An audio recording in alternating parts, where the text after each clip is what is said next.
பெருமாளுக்கு நாச்சியார் திருக்கோலம்னு சாத்துவார்கள். அன்னைக்கு ஆனான புருஷோத்தமனான ரங்கநாத பெருமாள் நம்பெருமாள் ஸ்ரீரங்க நாச்சியார் ஆட்டம் வேஷமிட்டு கொண்டு அவளுடைய ஆபரணங்கள் அவளுடைய கிரீடம் எல்லாமே அவளாட்டமே காலை குத்திட்டு கொண்டு பெண் அமருகிறா போலே அமர்ந்து கொண்டு ரொம்ப ஆச்சரியமா வேஷத்தோட இருப்பார். அன்றைய காலம் அப்படின்னு சொல்றது 1000 வருஷத்துக்கு முன்னாடி. இந்த சேவை இன்னைக்கு இருக்கு. இந்த வருஷம் இப்ப நீங்க மார்கழி மாசம் போனா கூட அந்த சேவை சேவிச்சுடலாம். ராமானுஷர் வாழ்ந்த காலத்தில் அவருடைய சிஷ்யர்களில் தலைவர் கூரத்தாழ்வான்னு பேர். கூரத்தாழ்வானுக்கு ஸ்ரீ பராசர பட்டர்னு திருக்குமார். அவர் எப்பொழுதுமே நாச்சியார் பக்கம் ஸ்ரீரங்க நாச்சியார் மகாலட்சுமி பக்கமே தான் பேசுவார். பெருமாள் பக்கம் திரும்பியே பார்க்க மாட்டார். நீ யாருன்னு கேட்டால் என் தாயாருக்கு கணவன் வரும். அவரை தந்தேன்னு சொல்ல மாட்டீரானால் உன் மோட கிட்டக்க நெருங்கிறதுக்கு எனக்கு பயமா இருக்கு. நீ ரொம்ப சுதந்திரனா இருக்கு. யாரை பார்த்தாலும் கோபம். ராவணனை பார்த்தா கொல்லலாமா, சிசுபாலனை பார்த்தா கொல்லலாமா, ஏற்கனவே நானே ராவணன் சிசுபாலனா இருக்கேன், நான் வேற உம்ம முன்னாடி வந்து இருந்து வேண்டாம், எப்போது அனுகிரகம் புரியக்கூடிய மகாலட்சுமி பக்கத்திலே இருக்கிறேன் என்று அவளை பத்தியே பாடுவார், அவளை பத்தியே பேசுவார். இதை எப்படியானு மாத்தி ஒரு தரம் இவரை நம்மளை கொண்டாட வைக்கணும்னு பெருமாளுக்கு ஒரு ஆசை. அதுக்கு வாய்ப்பு வேண்டாமா?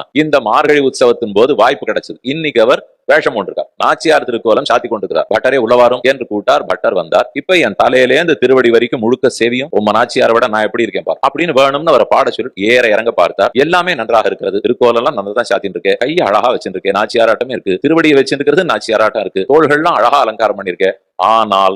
ஆனால் இழுக்கிறார் பாருங்க. இடி விழுந்தா போனே ஆனால். அப்பன்னா இவர் ஏதோ பெருசா சொல்ல போறாருன்னு அர்த்தம். அதை போல நம்பெருமாளுக்கு இவர் என்ன ஆனால் இழுக்கிறார், என்ன குறையன்னு கேட்டார். எல்லாம் நன்றாக இருக்கு. ஆனா கண்ணை பார்த்தா ஏதோ ஒட்ட வச்ச கண்ணாட்டம் இருக்கு. என் நாச்சியாருடைய கண்ணாட்டமே இது இல்லவே இல்லையே, ஏன் என்ன குறை கண்டீர் கண்ணிலேன்னு நம்பெருமாள் கேட்கிறார். அது 2 கண்ணு சந்திரனை போல குழுன்னு இருக்கும். நமக்கு ஒரு கண்ணு சூரியனாட்டம் வெப்பம், ஒரு கண்ணு சந்திரநாட்டம் குழுன்னு இருக்கு. ஒரு கண்ணு சூரியநாட்டம் இரண்யகசிபு, ராவணன், சிசுபாலன் இவர்களுக்கு, விதுரன், சஞ்சயன், ஹனுமானுக்கு எல்லாம் இன்னொரு கண்ணு சந்திரநாட்டம். இப்படி 2 கண்கள் பகவானுக்கு. ஆனா பிராட்டிக்கோ 2 கண்களுமே சந்திரனை போல இருக்கிறதுனாலே அவள் கண்ணத்தான் சொல்லுவேன். இது புருஷ பார்வையா இருக்கு, பெண்ணு பார்வையா இல்ல. புருஷ பார்வைன்னா கோபமா தான் இருக்கும். இது எப்படி நீ சொல்றீர்னு நம்பெருமாளுக்கு எண்ணம். நான் சொல்லல, எங்க ஆஞ்சநேயர் மூதாதையர் எப்பவோ சொல்லி வச்சுட்டு போயிருக்கார். அவர் உனக்கும் அவளும் எல்லாத்திலையும் நிகர்னு சொல்லச்சே, கண்ணழகுக்கு மட்டும் சீதையை சொல்லிட்டு உன்னை விட்டாரா இல்லையா? அன்னிலே அந்த ஸ்லோகத்தை நாங்களும் ஞாபகம் வச்சுட்டு இருக்கோம். அதனாலதான் பெருமானே அழகுக்கு கண்ணழகுக்கு அவள் தான். அழகுன்னா வெறும் கண்ணுன்னு நினைச்சுக்க வேண்டாம். அடியார்களை மன்னித்து ஏற்றுக்கொள்ளும் அருட்பார்வை.